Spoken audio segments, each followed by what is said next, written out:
Bonjour à toutes et à tous. Voici le résumé du texte officiel qui est paru au bulletin officiel numéro 27 du 6 juillet 2023 concernant les modalités d'évaluation du stage et la titularisation des personnels enseignants et d'éducation de l'enseignement public. Cette note de service se substitue à celle du 17 mars 2015 et du 26 avril 2016.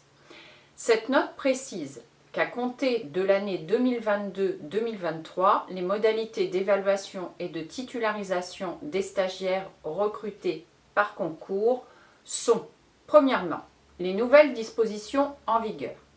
En fonction de leur parcours universitaire et professionnel antérieur, les stagiaires bénéficient d'un parcours de formation adapté qui est défini par une commission académique et le stage en responsabilité est réalisé soit à mi-temps, qu'on appelle 50%, ou à temps plein, 100%, avec un crédit annuel obligatoire de 10 à 20 jours de formation fixé par cette commission. Ces nouvelles modalités prévoient notamment que le directeur de l'INSPE n'émet plus d'avis pour les stagiaires dont le stage en responsabilité est réalisé à temps plein, mais seulement pour les stagiaires qui bénéficient des parcours réalisés en alternance et dont le stage en responsabilité est réalisé à mi-temps. Deuxièmement, point d'attention sur les modalités d'évaluation des enseignants, personnels d'éducation, stagiaires, lauréats à compter de la session 2022 et au titre des sessions précédentes. Donc cela concerne le premier et le second degré. Petit 1, le cas particulier des stagiaires, en dehors des agrégés, qui sont lauréats à compter de la session 2022, ne justifiant pas de la détention du master ou d'un titre reconnu équivalent lors de la rentrée suivant la réussite au concours. Ces lauréats gardent le bénéfice du concours jusqu'à la rentrée scolaire suivante.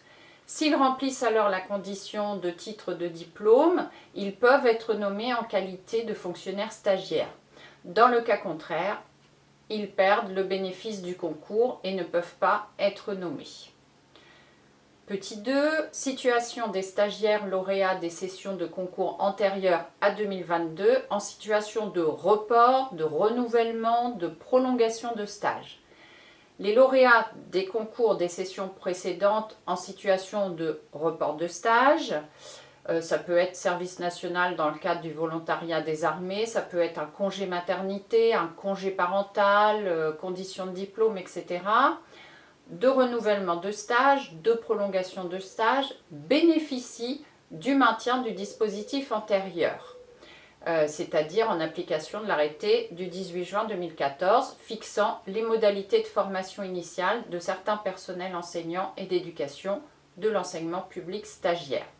Donc avant sa modification par l'arrêté du 4 février 2022, et de celle des arrêtés du 22 août 2014 fixant les modalités du stage, d'évaluation et de titularisation pour les différents corps de personnel. Petit 3. Situation des stagiaires lauréats des sessions de concours antérieures à 2022 placés en prolongation de stage pour défaut de master. Donc ça concerne les concours externes. Les stagiaires qui sont jugés aptes à la titularisation par le jury lors d'une session des concours antérieure à 2022 et placés en prolongation de stage pour défaut de master durant l'année 2022 ne font pas l'objet d'une nouvelle procédure d'évaluation. Ils sont titularisés au 1er septembre 2023 dès lors qu'ils obtiennent leur master. Dans l'hypothèse inverse, ils sont licenciés. Dans la mesure où, à compter de la session 2022, les lauréats doivent désormais être titulaires du master lors de la nomination, ce dispositif ne trouvera plus à s'appliquer à moins que des stagiaires bénéficient durant l'année 2022 d'une prolongation de stage au titre de congé pour raison de santé. Le texte précise que des fiches techniques sont disponibles sur le site education.gouv.fr à la rubrique évaluation et titularisation des enseignants stagiaires si jamais vous avez besoin, selon votre cas, de vous y reporter. Vous avez également plusieurs annexes dans ce document. L'annexe 1 rappelle tous les textes applicables à l'évaluation du stage et à la titularisation des personnels enseignants du premier et second degré, mais aussi des personnels d'éducation et d'orientation. Et l'annexe 2 est un tableau synthétique qui est relatif aux modalités d'évaluation et de titularisation des stagiaires en fonction de votre cas personnel. Par exemple, les stagiaires titulaires d'un master MEF, donc lauréat du concours et titulaire d'un master MEF mention 1 ou 2 ou 3 ou 4, avec un parcours adapté, donc ils doivent faire un stage devant élèves avec un service complet. Ils ont un crédit de 10 à 20 jours de formation qui est défini par la commission académique. Les évaluateurs sont les corps d'inspection en lien avec le tuteur désigné par le recteur ou le chef d'établissement pour le second degré. Et pour les stages effectués hors école, établissement du second degré, ce sera sous l'autorisation administrative d'exercice. La titularisation est également définie.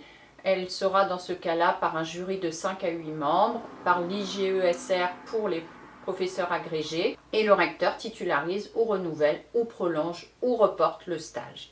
Donc le recteur pour le premier degré ou le ministre pour le second degré licencie ou réintègre dans le corps, cadre d'emploi ou emploi d'origine. Donc tous les cas personnels selon votre diplôme, votre expérience, etc.